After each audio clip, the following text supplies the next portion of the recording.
After coming up a position short at Dover, your current NASCAR Cup Series points leader Kyle Larson has a suggestion to improve the racing. Namely, he wants to remove the cameras from the car that basically show you where the drivers behind you are making moves.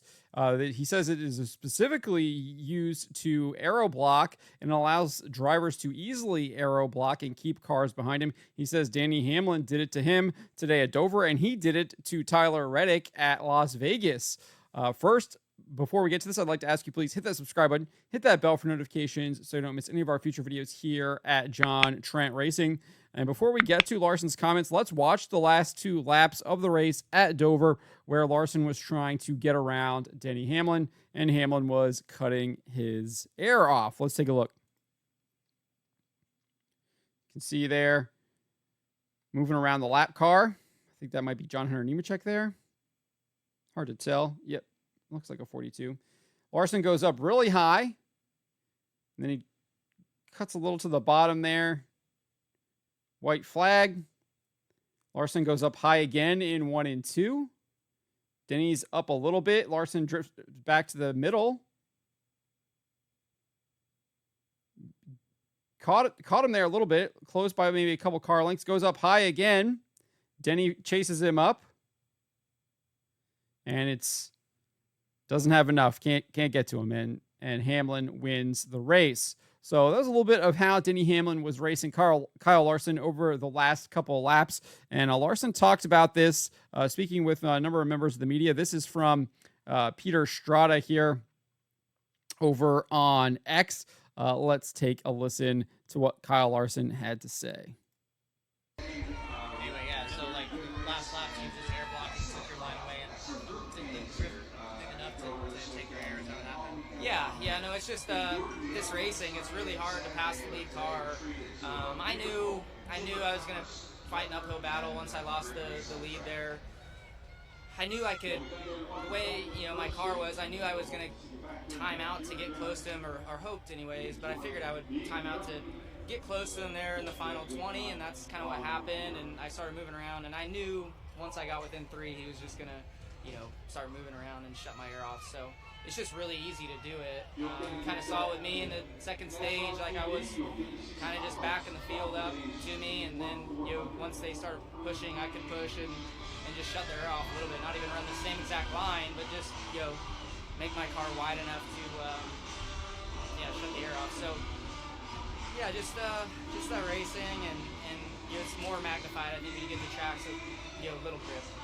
With the air block, surprised how fast you came through the field. No, because you're passing guys who are in dirty air also. So no, it wasn't surprising. It's just hard. Once you get to the top 5, it's hard to pass guys because the pace is a little bit faster, and their cars are driving a little bit better. And then the lead car is just really, really tough to pass because they can kind of just run wherever they want, really. So he did a good job. It's not like he really did anything special to win as far as the air blocking went. He executed some really good restarts, but it's not hard to air block in these cars.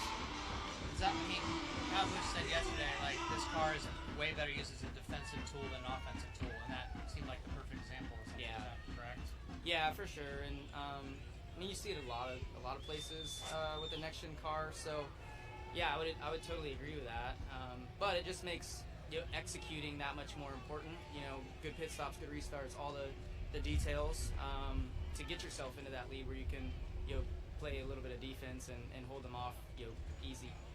Do anybody predict where the 11 car goes in the corner, or by the time you know what lane he's picking, it's kind of too late? Yeah, I mean there was one time when he finally started moving up, and I was moving further up, trying to kind of drag him up the racetrack, and then I thought maybe I could catch him off guard and shoot to the bottom, and it's just, I don't know if he runs a camera, but probably does, and it's really easy. And I shot to the bottom and he pulled down to the bottom, so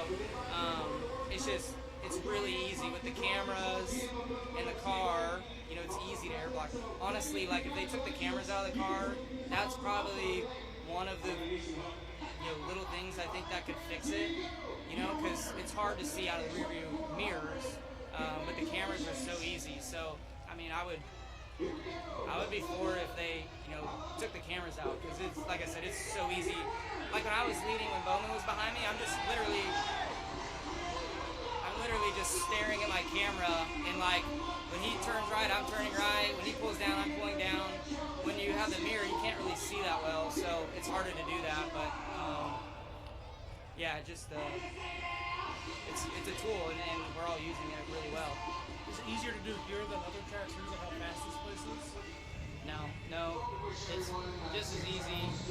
Like, I mean, that's how I won Vegas. I was just, shutting Reddick's air off and watching my camera. It's just really easy to do. So that is what Kyle Larson has to say. He says that that the air blocking is extremely easy to do for these NASCAR Cup Series drivers, and he thinks that one of the ways that they can kind of take away the drivers from using that is to remove the rear view cameras. I'm not exactly sure how that would help. I think that he's saying that he's just staring at his camera, but couldn't he just get instructions from his spotter? I guess maybe on some of the bigger tracks, it might be a little bit harder to get instructions from a spotter to tell you that, but maybe at a track like Dover where you can kind of see everything that's happening from the spotter stand, I still feel like the spotter could just be like, he's here, and then, oh, he's moved down, and then you can adjust too really as quick as the spotter tells you. Maybe not as fast as with the rear view camera, but almost maybe, I don't know, maybe a split second slower, but I still feel like it would kind of act as the same process. But I'm obviously not a driver. I'm not a spotter. Larson is suggesting that removing the cameras would indeed probably solve that. Who's to doubt him? He's, I think, probably the best driver on the planet right now. So he probably knows what he's talking about. I do like the idea. I think that's one of the things that I really like about dirt late model racing is they really don't have any spotters.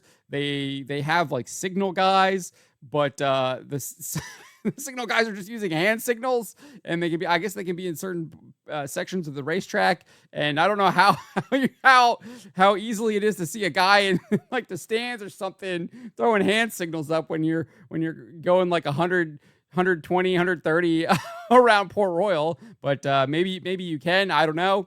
But I do like that idea. Rely less on the technology and focus more on like the mechanics and the driving. I think that would make it a lot more fun, make it a lot more difficult to for the leader to kind of do that aero blocking stuff and have maybe some more interesting passes. Maybe you have some more late blocks like Michael McDowell, and you kind of rough each other up a little bit. And hopefully you wouldn't have like big wrecks, obviously, like with Talladega that McDowell did. But maybe at a track like Dover, you just kind of bang doors and you rough each other up a little bit.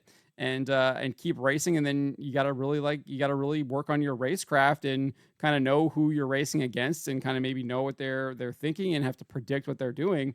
And I think that would make for better racing. So I agree with Kyle Larson. Get rid of the rear view cameras. Don't really see a point to them, anyways, as far as I can see, given the fact that the spotter kind of already serves that purpose, and you would have the rear view mirror still to maybe try and see what that guy's doing behind you, what kind of moves he's going to make. And then just as a fan, I mean, you watch Days of Thunder and you always had those rear view mirrors, like which way is he going to go? Which way is he going to go? Oh, he's going high. Oh, wait, no, he's doing a crossover. So I do think that adds something to the sport. I think that's part of the sport's mystique. And so get rid of the cameras. I agree with Kyle Larson. But let me know what you guys make of this. Let me know in the comments below.